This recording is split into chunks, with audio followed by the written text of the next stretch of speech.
أعوذ بالله من الشيطان الرجيم. بسم الله الرحمن الرحيم.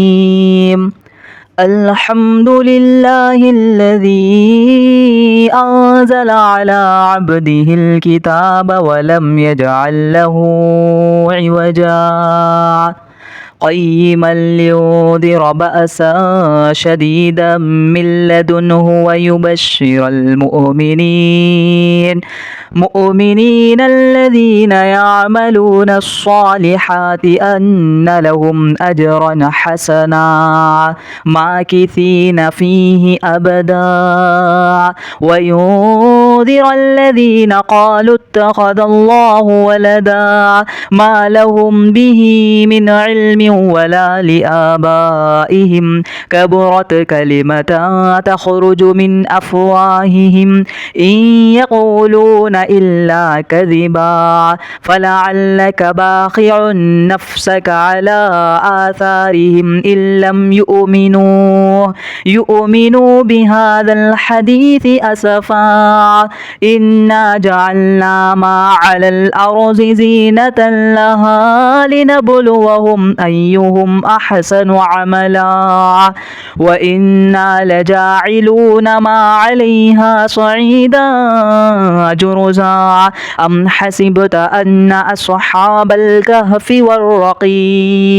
والرقيم كانوا من آياتنا عجبا إذ أوى الفتية إلى الكهف فقالوا ربنا آتنا من لدنك رحمة وهيئ لنا من أمرنا رشدا فضربنا على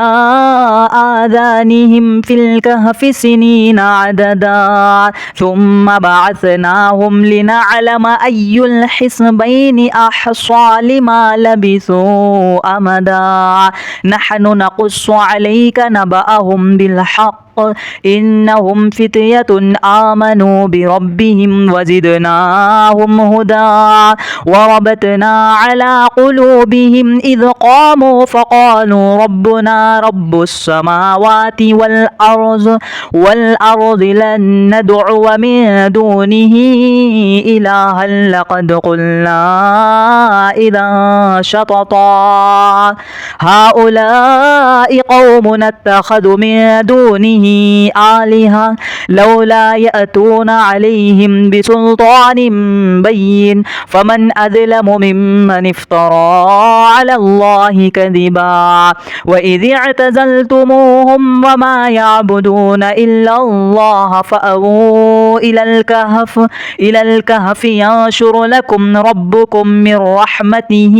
ويهيئ لكم من أمركم مرفقا وترى الشمس إذا طلعت تزاور عن كهفهم ذات اليمين وإذا غربت تقرضهم ذات الشمال وهم في فجوة من ذلك من آيات الله من يهد الله فهو المهتد ومن يضلل فلا تجد له وليا مرشدا وتحسبهم أيقاظا وهم رقود ونقلبهم ذات اليمين وذات الشمال وكلبهم باسط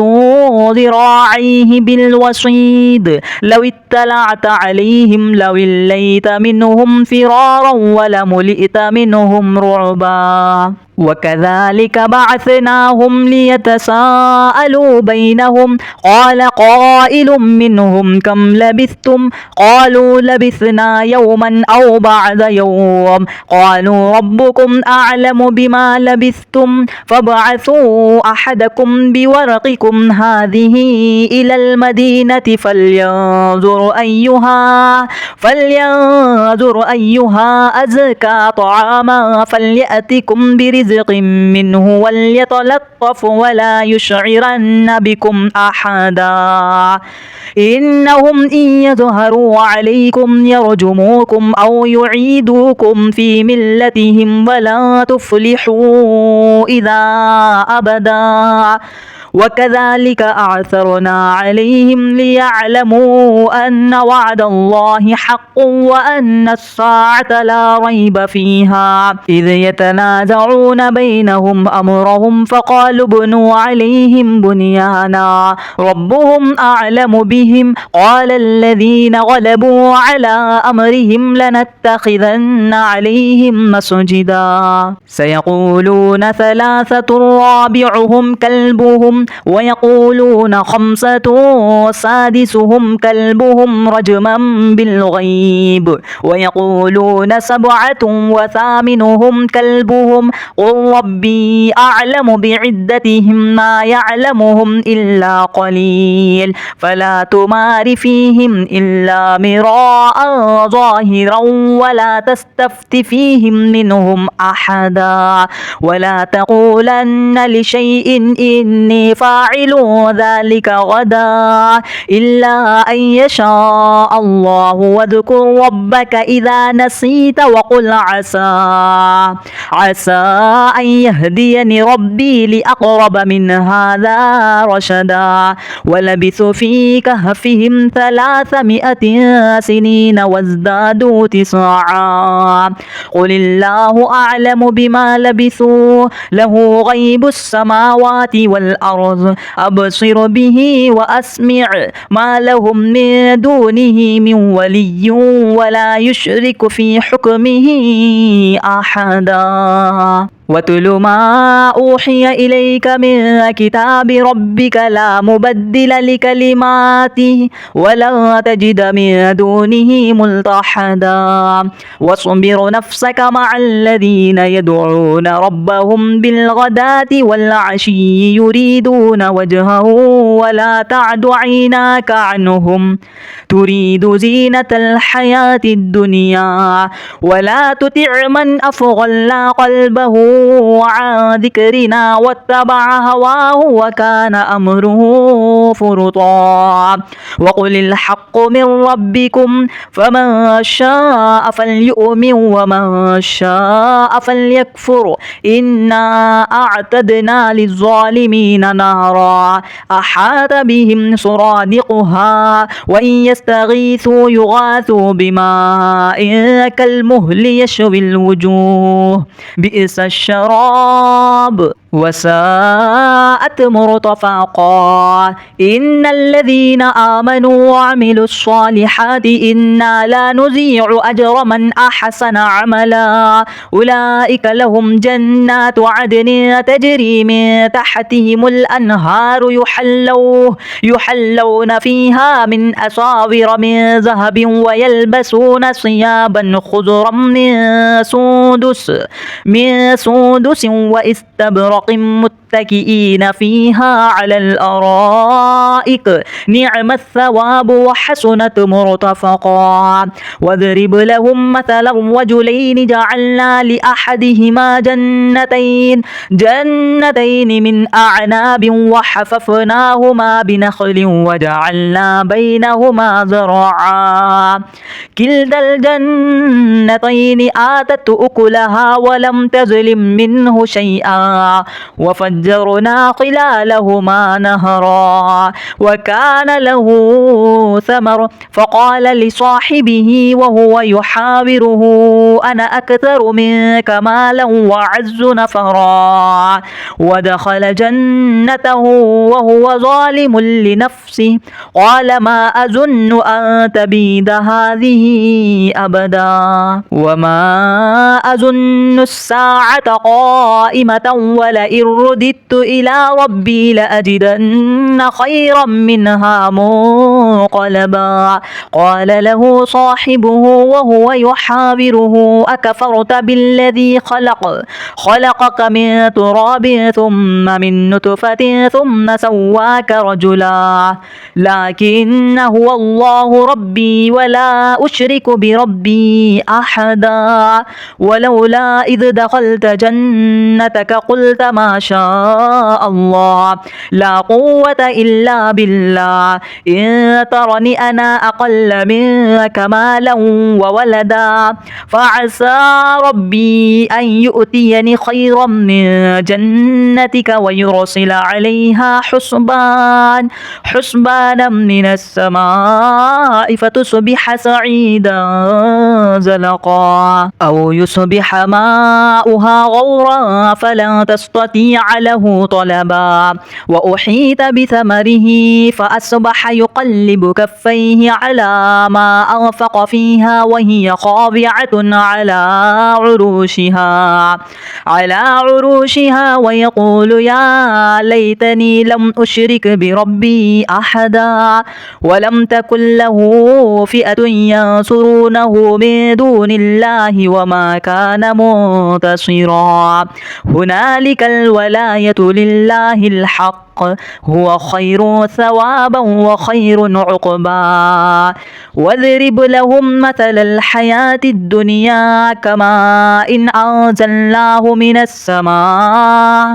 من السماء فاختلط به نبات الأرض فأصبح هشيما تذروه الرياح وكان الله على كل شيء مقتدرا المال والبنون زينة الحياة الدنيا والباقيات الصالحات خير عند ربك ثوابا وخير أملا ويوم نسير الجبال وترى الأرض بارزة وحشرناهم فلم نغادر منهم أحدا وعرضوا على ربك صفا لقد جئتمونا كما خلقناكم أول مرة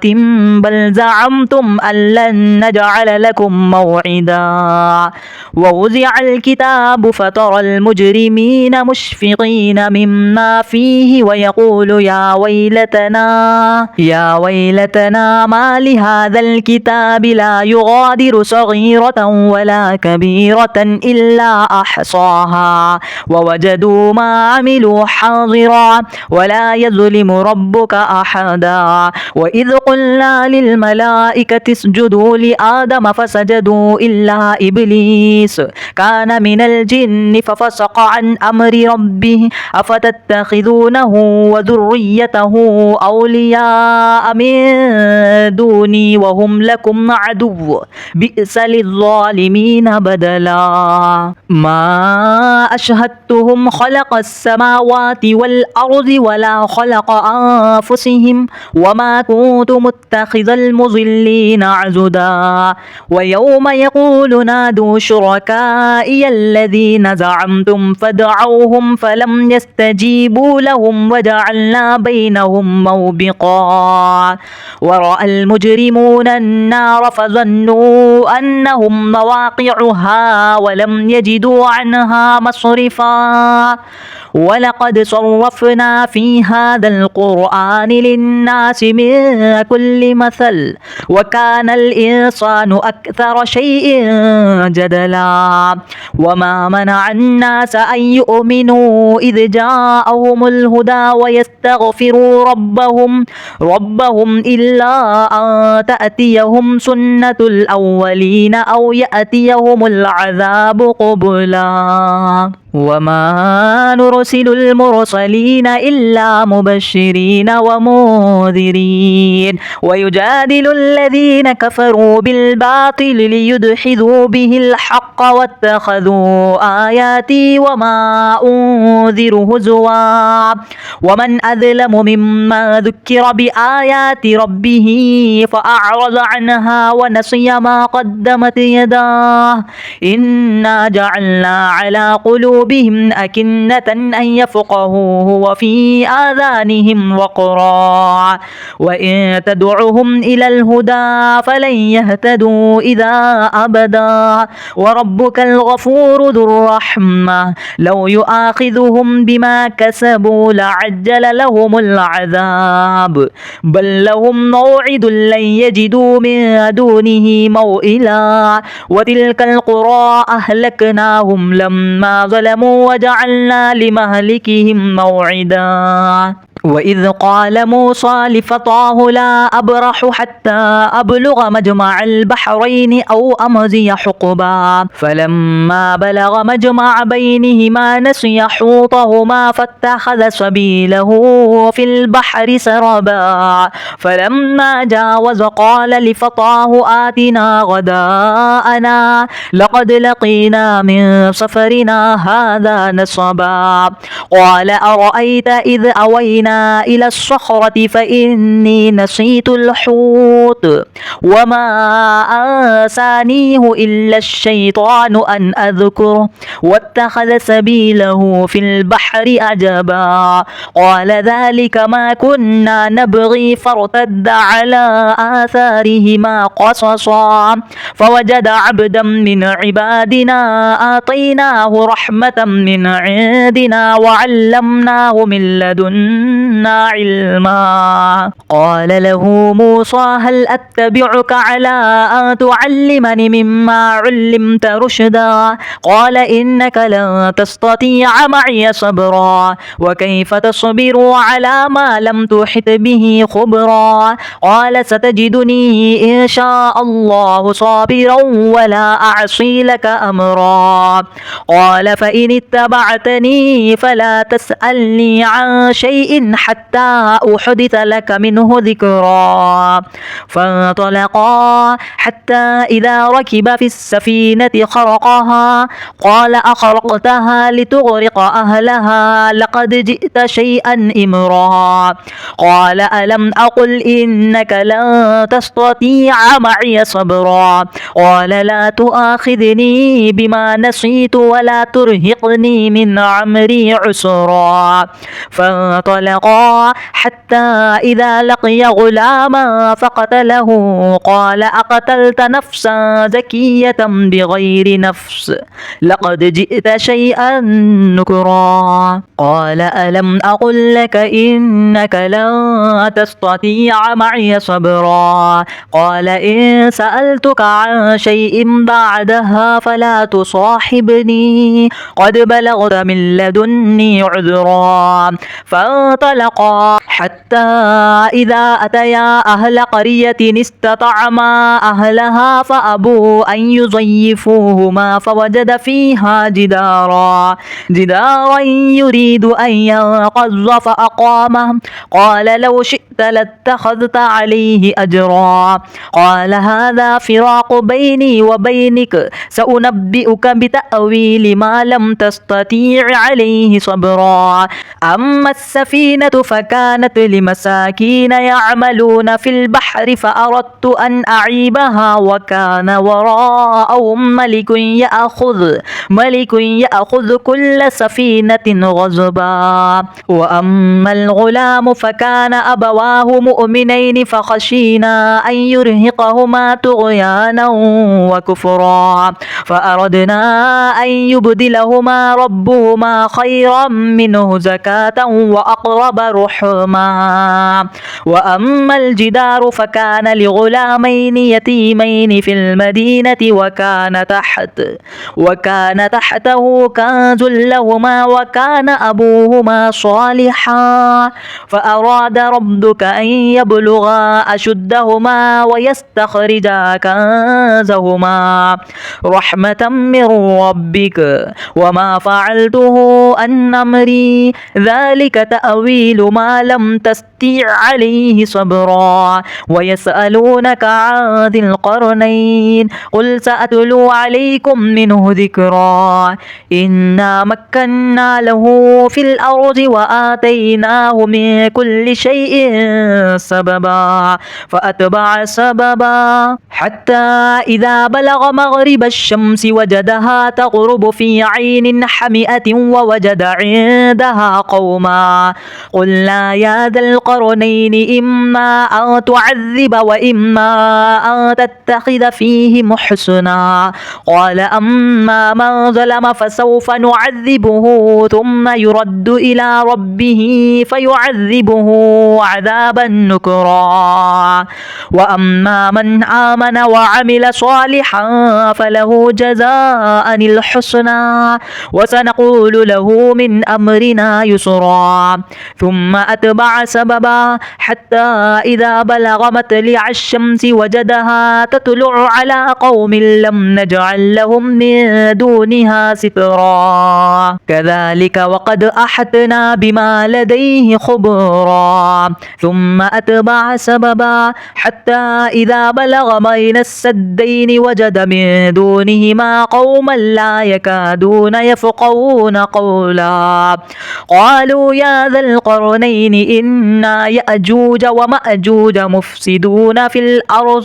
الأرض فهل نجعل لك خرجا على أن تجعل بيننا وبينهم سدا قال ما مكني فيه ربي خير فأعينوني بقوة أجعل بينكم وبينهم ردما آتوني زبر الحديد حتى إذا ساوى بين السدفين قال انفخوا حتى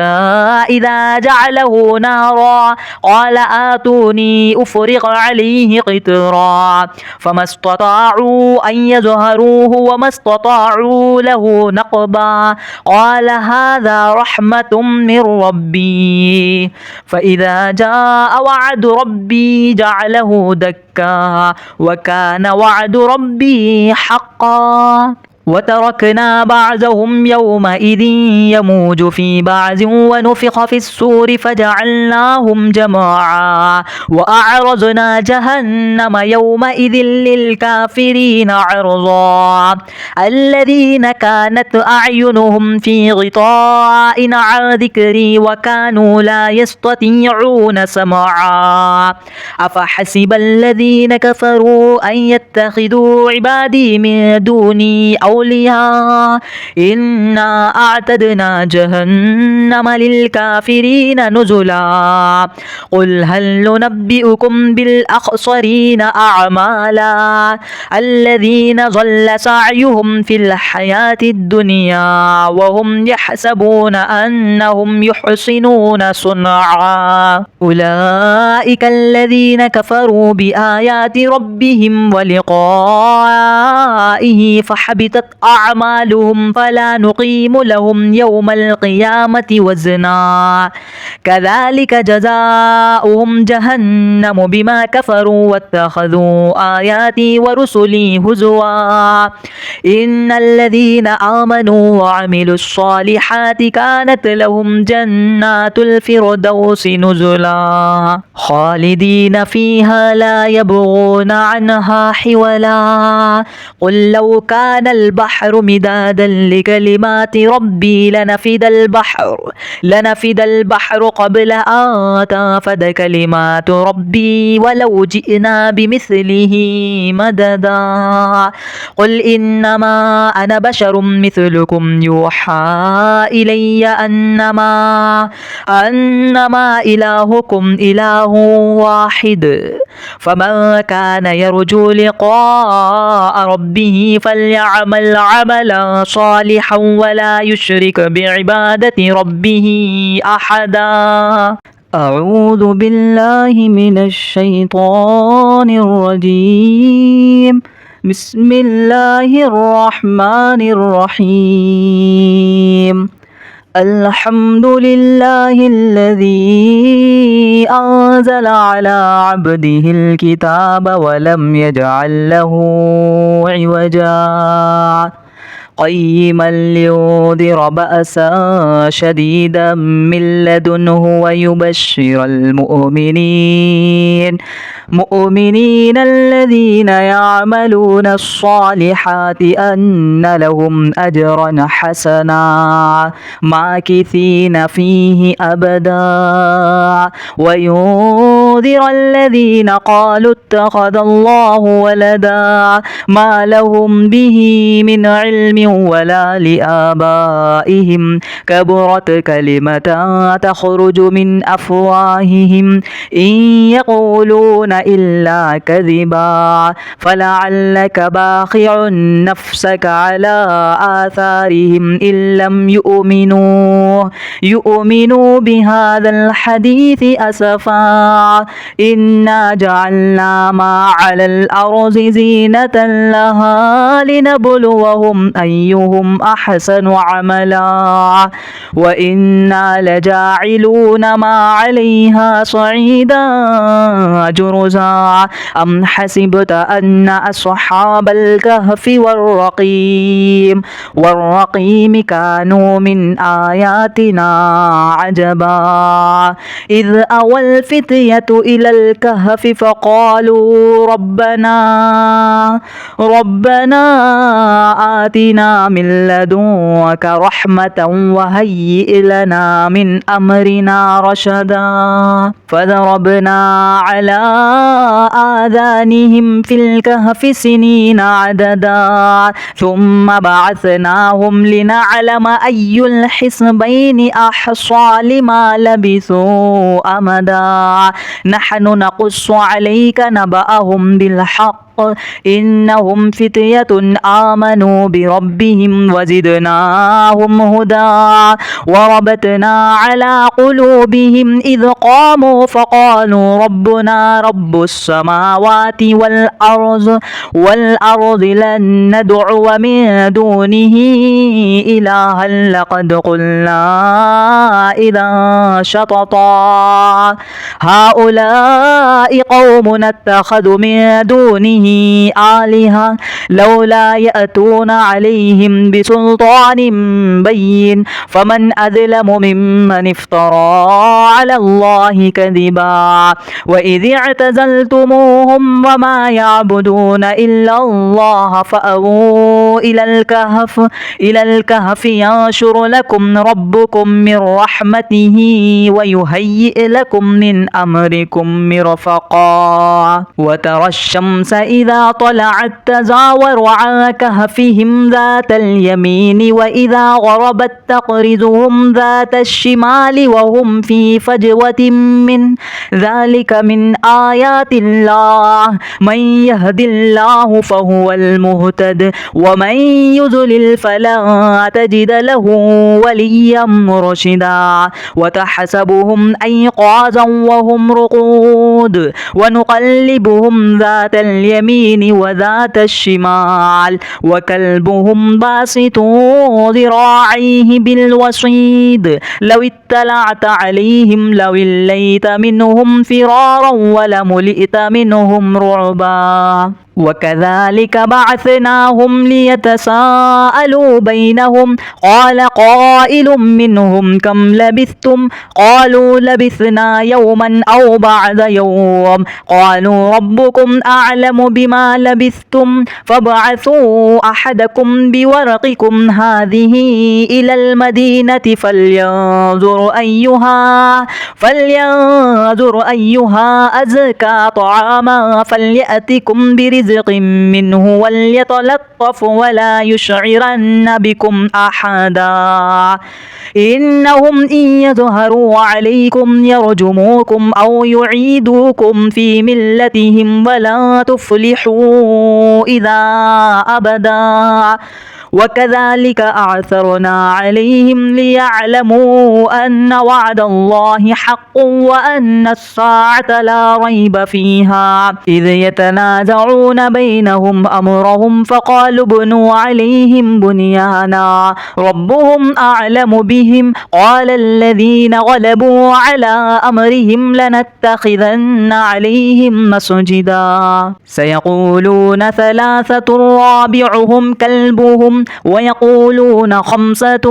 سادسهم كلبهم رجما بالغيب ويقولون سبعة وثامنهم كلبهم قل ربي أعلم بعدتهم ما يعلمهم إلا قليل فلا تمار فيهم إلا مراء ظاهرا ولا تستفت فيهم منهم أحدا ولا تقولن لشيء إني فاعل ذلك غدا إلا أن يشاء الله واذكر ربك إذا نسيت وقل عسى أن يهديني ربي لأقرب من هذا رشدا ولبثوا في كهفهم 300 سنين وازدادوا 9 قل الله أعلم بما لبثوا له غيب السماوات والأرض أبصر به وأسمع ما لهم من دونه من ولي ولا يشرك في حكمه أحدا واتل ما أوحي إليك من كتاب ربك لا مبدل لكلماته ولا تجد من دونه ملتحدا واصبر نفسك مع الذين يدعون ربهم بالغداة والعشي يريدون وجهه ولا تعد عيناك عنهم تريد زينة الحياة الدنيا ولا تطع من أغفلنا قلبه عن ذكرنا واتبع هواه وكان أمره فرطا وقل الحق من ربكم فمن شاء فليؤمن ومن شاء فليكفر إنا أعتدنا للظالمين نارا أحاط بهم سرادقها وإن يستغيثوا يغاثوا بماء كالمهل يشوي الوجوه بئس الشراب وساءت مرتفقا إن الذين آمنوا وعملوا الصالحات إنا لا نضيع أجر من أحسن عملا أولئك لهم جنات عدن تجري من تحتهم الأنهار يحلون فيها من أساور من ذهب ويلبسون ثيابا خضرا من سندس واستبرق متكئين فيها على الأرائك نعم الثواب وحسنت مرتفقا واضرب لهم مثلا رجلين جعلنا لأحدهما جنتين من أعناب وحففناهما بنخل وجعلنا بينهما زرعا كلتا الجنتين آتت أكلها ولم تظلم منه شيئا وفجرنا خلالهما نهرا وكان له ثمر فقال لصاحبه وهو يحاوره أنا أكثر منك مالا وأعز نفرا ودخل جنته وهو ظالم لنفسه قال ما أظن أن تبيد هذه أبدا وما أظن الساعة قائمة ولئن رددت إلى ربي لأجدن خيرا منها منقلبا قال له صاحبه وهو يحاوره أكفرت بالذي خلقك من تراب ثم من نطفة ثم سواك رجلا لكن هو الله ربي ولا أشرك بربي أحدا ولولا إذ دخلت جنتك قلت ما شاء الله لا قوة إلا بالله إن ترني أنا أقل منك مالا وولدا فعسى ربي أن يؤتيني خيرا من جنتك ويرسل عليها حسبانا من السماء فتصبح سعيدا زلقا أو يصبح ماؤها غورا فلن تستطيع له طلبا وأحيط بثمره فأصبح يقلب كفيه على ما أنفق فيها وهي خاضعة على عروشها ويقول يا ليتني لم أشرك بربي أحدا ولم تكن له فئة ينصرونه من دون الله وما كان منتصرا هنالك الولاية لله الحق هو خير ثوابا وخير عقبا واضرب لهم مثل الحياة الدنيا كماء إن أنزلناه من السماء فاختلط به نبات الأرض فأصبح هشيما تذروه الرياح وكان الله على كل شيء مقتدرا المال والبنون زينة الحياة الدنيا والباقيات الصالحات خير عند ربك ثوابا وخير أملا ويوم نسير الجبال وترى الأرض بارزة بارزة وحشرناهم فلم نغادر منهم أحدا وعرضوا على ربك صفا لقد جئتمونا كما خلقناكم أول مرة بل زعمتم أن لن نجعل لكم موعدا ووزع الكتاب فترى المجرمين مشفقين مما فيه ويقول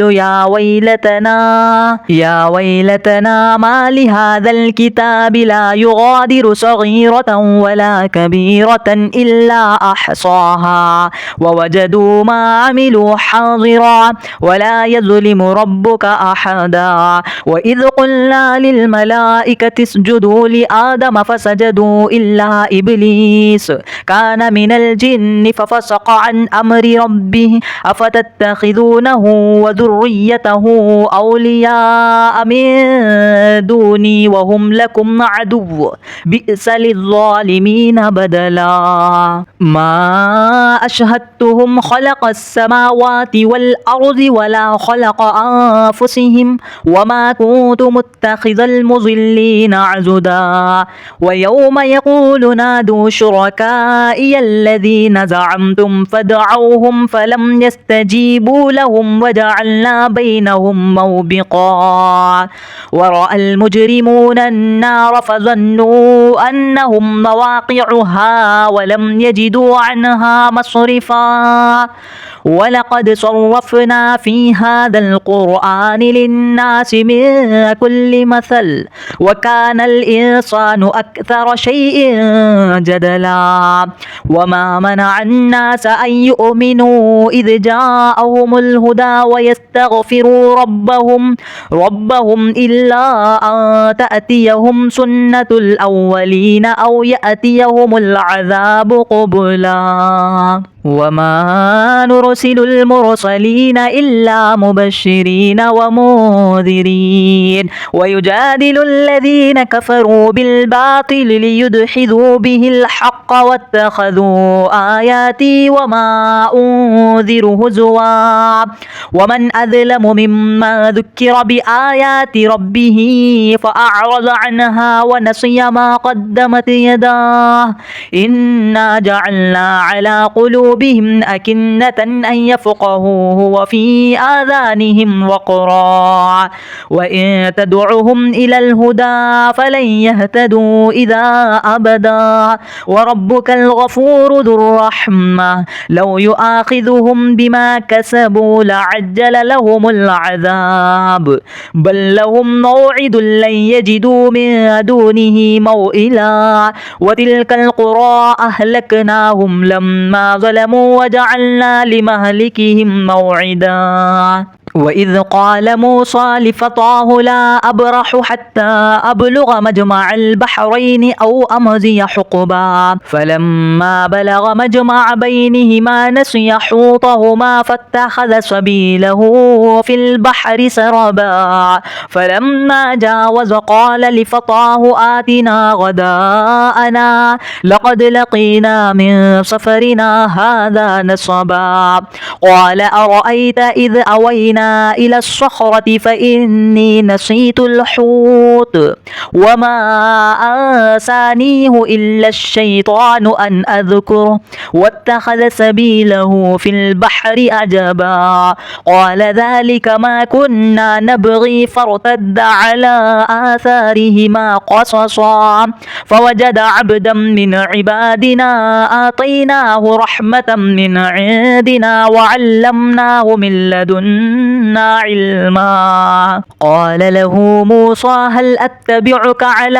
أن تعلمني مما علمت رشدا قال إنك لن تستطيع معي صبرا وكيف تصبر على ما لم تحط به خبرا قال ستجدني إن شاء الله صابرا ولا أعصي لك أمرا قال فإن اتبعتني فلا تسألني عن شيء حتى أحدث لك منه ذكرا. فانطلقا حتى إذا ركب في السفينة خرقها قال أخرقتها لتغرق أهلها لقد جئت شيئا إمرا. قال ألم أقل إنك لن تستطيع معي صبرا. قال لا تؤاخذني بما نسيت ولا ترهقني من عمري عسرا. فانطلقا حتى إذا لقي غلاما فقتله قال أقتلت نفسا زكية بغير نفس لقد جئت شيئا نكرا. قال ألم أقل لك إنك لن تستطيع معي صبرا. قال إن سألتك عن شيء بعدها فلا تصاحبني قد بلغت من لدني عذرا. فانطلقا حتى إذا أتيا أهل قرية استطعما أهلها فأبوا أن يضيفوهما فوجد فيها جدارا يريد أن ينقض فأقامه. قال لو شئت لاتخذت عليه أجرا. قال هذا فراق بيني وبينك سأنبئك بتأويل ما لم تستطيع عليه صبرا. أما السفينة فكانت لمساكين يعملون في البحر فأردت أن أعيبها وكان وراءهم ملك يأخذ كل سفينة غصبا. وأما الغلام فكان أبواه مؤمنين فخشينا أن يرهقهما طغيانا وكفرا فأردنا أن يبدلهما ربهما خيرا منه زكاة وأقرب رحما. وأما الجدار فكان لغلامين يتيمين في المدينة وكان تحته كنز لهما وكان أبوهما صالحا فأراد ربك أن يبلغا أشدهما ويستخرجا كنزهما رحمة من ربك وما فعلته عن أمري ذلك تأويل ما لم تستطع عليه صبرا. ويسألونك عن ذي القرنين قل سأتلو عليكم منه ذكرا. إنا مكنا له في الأرض وآتيناه من كل شيء سببا فأتبع سببا حتى إذا بلغ مغرب الشمس وجدها تغرب في عين حمئة ووجد عندها قوما قلنا يا ذا القرنين إما أن تعذب وإما أن تتخذ فيهم حسنا. قال أما من ظلم فسوف نعذبه ثم يرد إلى ربه فيعذبه عذابا نكرا. وأما من آمن وعمل صالحا فله جزاء الحسنى وسنقول له من أمرنا يسرا. ثم أتبع سببا حتى إذا بلغ مطلع الشمس وجدها تطلع على قوم لم نجعل لهم من دونها سترا. كذلك وقد أحطنا بما لديه خبرا. ثم أتبع سببا حتى إذا بلغ بين السدين وجد من دونهما قوما لا يكادون يفقهون قولا. قالوا يا ذا القرنين إن يأجوج ومأجوج مفسدون في الأرض فهل نجعل لك خرجا على أن تجعل بيننا وبينهم سدا. قال ما مكني فيه ربي خير فأعينوني بقوة أجعل بينكم وبينهم ردما. آتوني زبر الحديد حتى إذا ساوى بين السدفين قال انفخوا حتى إذا جعله نارا قال آتوني أفرغ عليه قطرا. فما استطاعوا أن يظهروه وما استطاعوا له نقبا. قال هذا رحمة من ربي فإذا جاء وعد ربي جعله دكا وكان وعد ربي حقا. وتركنا بعضهم يومئذ يموج في بعض ونفخ في الصور فجعلناهم جماعا وأعرضنا جهنم يومئذ للكافرين عرضا الذين كانت أعينهم في غطاء عن ذكري وكانوا لا يستطيعون سمعا أفحسب الذين كفروا أن يتخذوا عبادي من دوني أولياء إنا أعتدنا جهنم للكافرين نزلا قل هل ننبئكم بالأخسرين أعمالا الذين ضل سعيهم في الحياة الدنيا وهم يحسبون أنهم يحسنون صنعا أولئك الذين كفروا بآيات ربهم ولقائه فحبطت أعمالهم فلا نقيم لهم يوم القيامة وزنا كذلك جزاؤهم جهنم بما كفروا واتخذوا آياتي ورسلي هزوا إن الذين آمنوا وعملوا الصالحات كانت لهم جنات الفردوس نزلا خالدين فيها لا يبغون عنها حولا قل لو كان البحر مدادا لكلمات ربي لنفد البحر قبل أن تنفد كلمات ربي ولو جئنا بمثله مددا قل إنما أنا بشر مثلكم يوحى إلي أنما إلهكم إله واحد فمن كان يرجو لقاء ربه فليعمل عملا صالحا ولا يشرك بعبادة ربه أحدا.